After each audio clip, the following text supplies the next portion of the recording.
Estimados hermanos y hermanas, que el Señor nos dé su paz.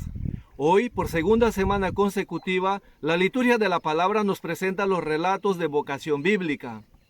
Siendo narraciones bíblicas, los textos se cuidan de no presentarnos relatos artificiales, sino más bien experiencias de intimidad de Dios a personas en concreto, para que se realice una misión que no estará exenta de dificultades.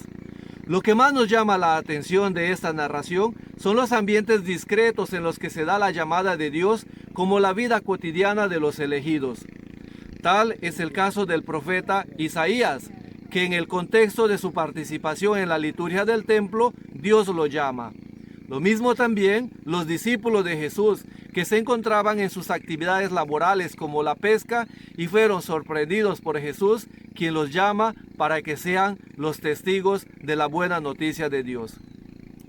La primera lectura, que está tomada del profeta Isaías en el capítulo 6, los versículos del 1 al 8, nos presenta la vocación del profeta Isaías en el contexto del templo. Isaías es uno de los profetas que mejor nos describe la figura del mesianismo de Jesús. El nombre deriva de dos palabras hebreas, Yasayahu, Dios salva. El contexto de la llamada se da en el templo, en los tiempos del rey Osías. Isaías fue de los ilustres profetas de Israel por el estilo de su escritura elegante, acompañado de poemas, himnos y prosas. El tema central de su profecía contiene la teología de la salvación universal de Dios. Su valioso ministerio profético lo desempeñó en un diálogo permanente entre la corte de la monarquía y el templo, la élite y el pueblo. En los momentos cruciales de la historia de Israel, aparece el profeta para anunciar, denunciar y condenar a las autoridades políticas y religiosas. En el contexto litúrgico, el mismo en el que participa el profeta, el ser humano aspira desde el aquí y el ahora a una experiencia del misterio de Dios.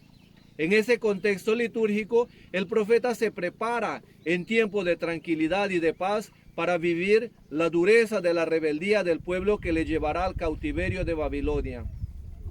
Ante la pérdida de la confianza del pueblo hacia Dios, el profeta se convierte en instrumento de mediación entre las autoridades religiosas y políticas y también del mismo pueblo, para que el mensaje de esperanza cale nuevamente en la conciencia personal y colectiva. Isaías vive una experiencia de visión en dos escenas. En la primera escena está la visión del profeta hacia Dios, a quien llama 3 veces santo, es decir, puro. La palabra Kadosh significa puro, es decir, que Dios es el totalmente otro. La santidad de Dios es tal que en el adjetivo santo se repite 3 veces para darnos a entender que Dios es el totalmente trascendente, tal como lo presenta el Salmo 99. Un Dios cuya gloria se extiende a toda la tierra y no solo a Israel. Dios es el totalmente otro que se hace uno con nosotros cuando nos purifica para hacernos testigos de su accionar. En la siguiente escena aparecen los serafines que toman el papel de mediadores de la pureza de Dios, que preparan los labios de Isaías para ser profeta en medio de su pueblo, que escuchando no entiende y mirando no ve. El carbón con el que purificará al profeta tiene un sentido simbólico por el hecho de que los labios del profeta, quien una vez descubierto pecador, necesita ser purificado para que Dios le quite la culpa, le libere de sus pecados y pueda asumir la misión que Dios le confía. El Evangelio tomado de San Lucas, capítulo 5, versículos del 1 al 11, nos presenta un relato en 3 secciones. Lo primero, la enseñanza de Jesús. Lo segundo, la pesca milagrosa y finalmente el llamado de los discípulos. El texto enfatiza que después de una larga jornada de trabajo inútil, los discípulos no habían pescado nada. La primera sección presenta el deseo de la multitud por escuchar a Jesús. El texto no dice qué es lo que Jesús enseñaba en concreto, pero deja ver que esta sección está intrínsecamente ligada al contexto de la lectura e interpretación que hizo del libro del profeta Isaías en la sinagoga de Nazaret, aunque no haga referencia al contexto geográfico, ya que en el 442 hay un cambio de lugar, pero sí se puede ver en un contexto narrativo. Frente a la fatiga de los discípulos, la segunda sección presenta las palabras de Jesús que indican un nuevo orden en el trabajo de los discípulos. Sin Jesús, la vida es estéril, infecunda, cansada y aburrida. Con las palabras de Jesús, no solo se hace fecunda la actividad humana, sino que se convida a los demás para que participen de esta aventura de la abundancia de Dios en la vida de cada persona.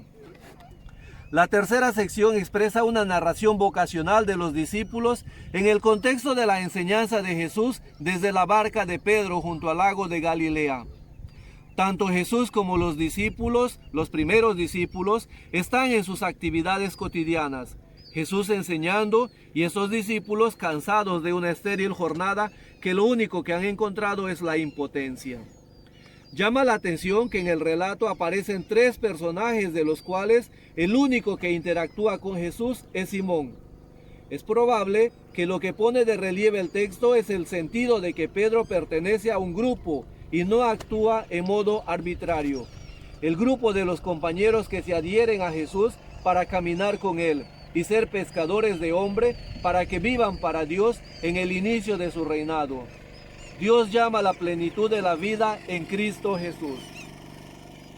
En este contexto, Jesús reorienta la vida de los pescadores para que sean pescadores de hombres. Con las palabras de Jesús, los discípulos no solo han encontrado el sentido de su trabajo, sino también el sentido de sus vidas. En el capítulo anterior, de hecho, eran las acciones de Jesús que determinaban el mesianismo. Ahora, sus palabras, acompañadas de esas acciones, testifican su divinidad. La buena noticia de Dios, como nos lo dice San Pablo en la segunda lectura que está tomada de la primera carta de San Pablo a los Corintios en el capítulo 15 del 1 al 11, es la resurrección de Jesús. En Jesús, el hombre se convierte en un hombre nuevo y participamos de este modo de la plenitud de la vida en Dios. Por eso, Dios llama a sus discípulos para que participen de esta plenitud de la vida. Pidamos pues al Señor para que resucitemos de nuestro conformismo, de nuestro inmanentismo, para que nos abramos con fuerza a la plenitud del amor de Dios. Que este tiempo de sinodalidad a la que nos invita el Papa Francisco sea para nosotros la posibilidad para que nos reconozcamos que somos una comunidad de hermanos y de hermanas congregados por las palabras de Jesús, para que podamos transmitir la vida de Dios en nuestra existencia, siendo resucitados a una vida nueva en Cristo Jesús. Paz y bien.